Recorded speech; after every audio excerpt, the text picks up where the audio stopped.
व्यापारी यह बात सुनकर ठहाका लगाकर हंस पड़ा। उसकी स्त्री को इस बात से बड़ा आश्चर्य हुआ।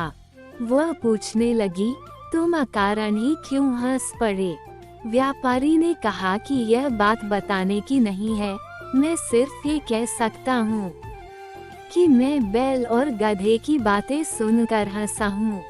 स्त्री ने कहा, मुझे भी वह विद्या सिखाओ जिससे पशुओं की बोली समझ लेते हैं। व्यापारी ने इससे इनकार कर दिया।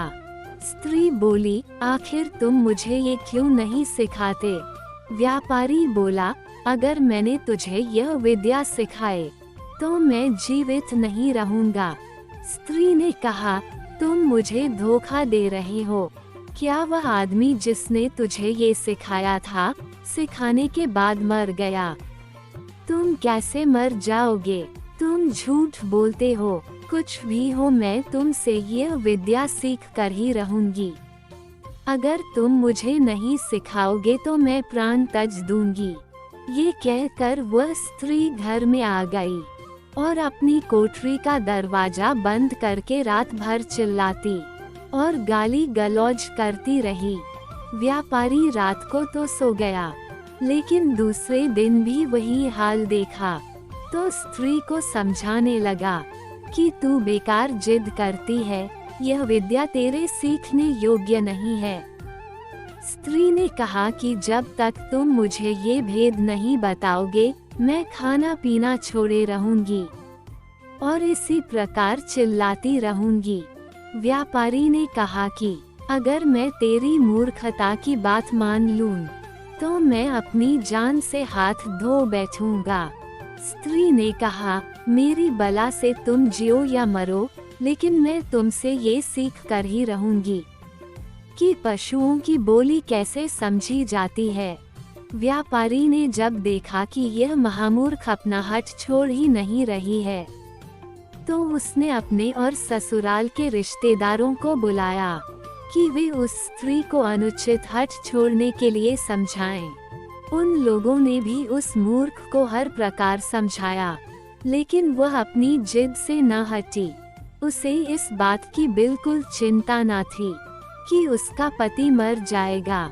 छोटे बच्चे माँ की ये दशा देखकर हाहाकार करने लगे। व्यापारी की समझ ही में नहीं आ रहा था कि वह स्त्री को कैसे समझाए कि इस विद्या को सीखने का हठ ठीक नहीं है।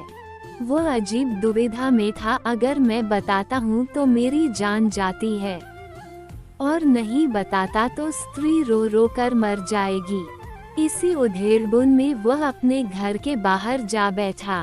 उसने देखा कि उसका कुत्ता उसके मुर्गे को मुर्गियों से भोग करते देखकर गुर्राने लगा। उसने मुर्गे से कहा, तुझे लज्जा नहीं आती कि आज के जैसे दुखदाई दिन भी तू ये काम कर रहा है?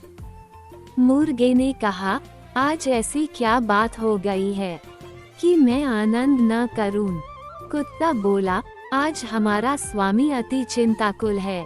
उसकी स्त्री की मति मारी गई है और वह उससे ऐसे भेद को पूछ रही है जिसे बताने से वह तुरंत ही मर जाएगा।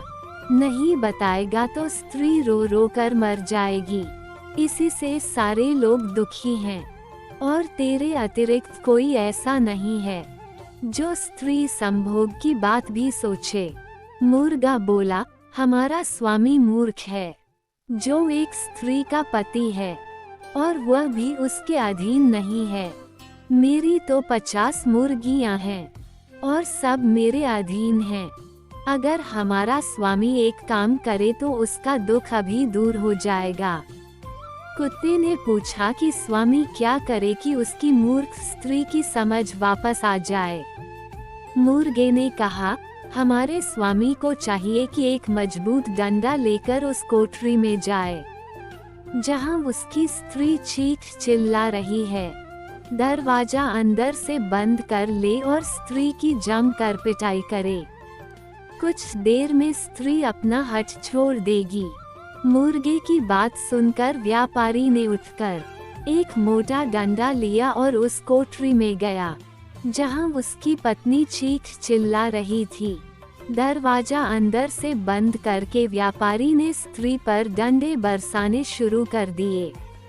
कुछ देर चीख पुकार बढ़ाने पर भी जब स्त्री ने देखा कि डंडे पड़ते ही जा रहे हैं, तो वह घबरा उठी।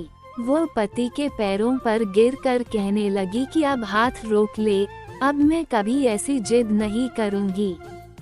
इस पर व्यापारी ने हाथ रोक लिया।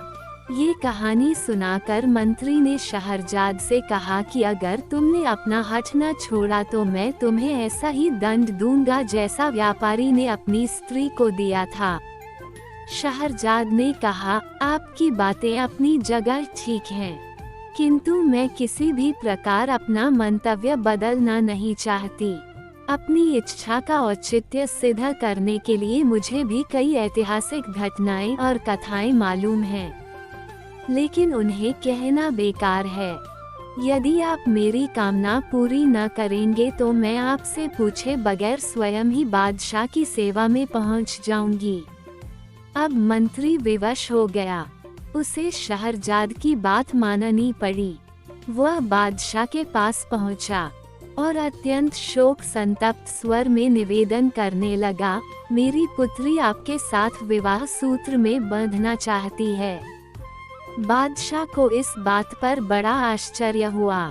उसने कहा, तुम सब कुछ जानते हो, फिर भी तुमने अपनी पुत्री के लिए ऐसा भयानक निर्णय क्यों लिया? मंत्री ने कहा, लड़की ने खुद ही मुझ पर इस बात के लिए जोर दिया है। उसकी खुशी इसी बात में है कि वह एक रात के लिए आपकी दुल्हन बने और सुबह मृत्यु के मुख में चली जाए। बादशाह का आश्चर्य इस बात से और बढ़ा। वह बोला, तुम इस धोखे में न रहना कि तुम्हारा ख्याल करके मैं अपनी प्रतिज्ञा छोड़ दूंगा। सवेरा होते ही मैं तुम्हारे ही हाथों तुम्हारी बेटी को सौंपूंगा कि उसका वध करवाओ। ये भी याद रखना कि यदि तुमने संतान प्रेम के कारण उसके वध में विलंब किया तो मैं उसके वध के साथ तेरे वध की भी आज्ञा दूंगा। कहानी का अगला भाग सुनने के लिए कृपया हमारे चैनल पर बने रहे। अगर आप हमारे चैनल पर नए हैं तो कृपया हमारे चैनल को सब्सक्राइब जरूर करें।